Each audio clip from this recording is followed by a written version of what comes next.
50 का नोट। बाप बेटे की एक रुला देने वाली प्यारी सी कहानी सुनते हैं। एक व्यक्ति ऑफिस में देर रात तक काम करने के बाद थका हारा घर पहुंचा। दरवाज़ा खोलते ही उसने देखा कि उसका 5 वर्षीय बेटा सोने की बजाय उसका इंतज़ार कर रहा है। अंदर घुसते ही बेटे ने पूछा, पापा क्या मैं आपसे एक सवाल पूछ सकता हूँ? हाँ हाँ पूछो, क्या पूछना है? पिता ने कहा। बेटा, पापा आप 1 घंटे में कितना कमा लेते हैं? इससे तुम्हारा क्या लेना देना? तुम ऐसे बेकार के सवाल क्यों कर रहे हो? पिता ने झुंझलाते हुए उत्तर दिया, बेटा मैं बस यूं ही जानना चाहता हूँ, प्लीज़ बताइए कि आप 1 घंटे में कितना कमाते हैं?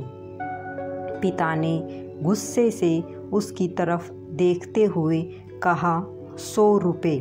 अच्छा, बेटे ने मासूमियत से सर झुकाते हुए कहा, पापा क्या आप मुझे 50 रुपये उधार दे सकते हैं?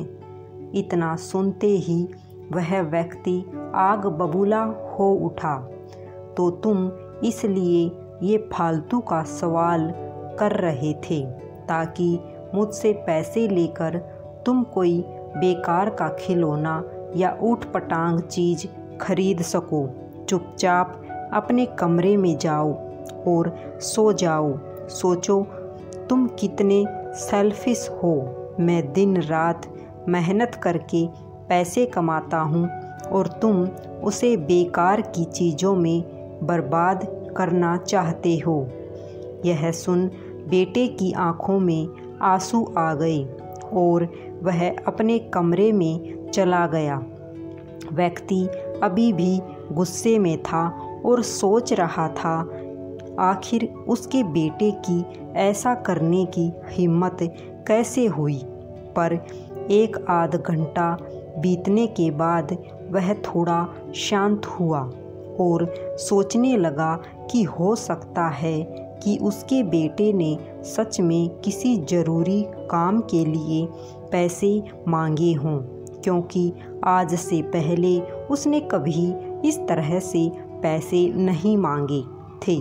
फिर वह उठकर बेटे के कमरे में गया और बोला, क्या तुम सो रहे हो? नहीं, जवाब आया।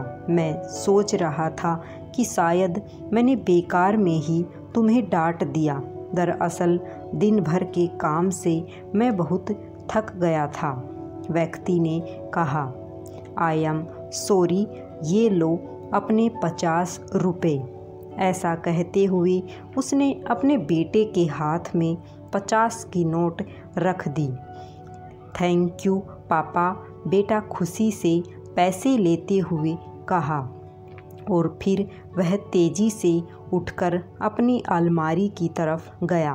वहाँ से उसने ढेर सारे सिक्के निकाले और धीरे धीरे उन्हें गिनने लगा। यह देख व्यक्ति फिर से क्रोधित होने लगा, जब तुम्हारे पास पहले से ही पैसे थे तो तुमने मुझसे और पैसे क्यों मांगे? क्योंकि मेरे पास पैसे कम थे पर अब पूरे हैं, बेटे ने कहा। पापा अब मेरे पास 100 रुपये हैं, क्या मैं आपका 1 घंटा खरीद सकता हूँ?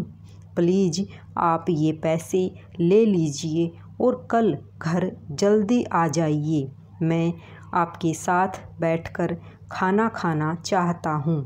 इस तेज़ रफ्तार जीवन में हम कई बार खुद को इतना बिजी कर लेते हैं कि उन लोगों के लिए ही समय नहीं निकाल पाते जो हमारे जीवन में सबसे ज़्यादा इम्पोर्टेंस रखते हैं। इसलिए हमें ध्यान रखना होगा कि इस आपाधापी में भी हम अपने माँ बाप, जीवन साथी, बच्चों और अभिन्न मित्रों के लिए समय निकालें, वरना एक दिन हमें भी एहसास होगा कि हमने छोटी मोटी चीज़ें पाने के लिए बहुत कुछ खो देते हैं। राधे राधे।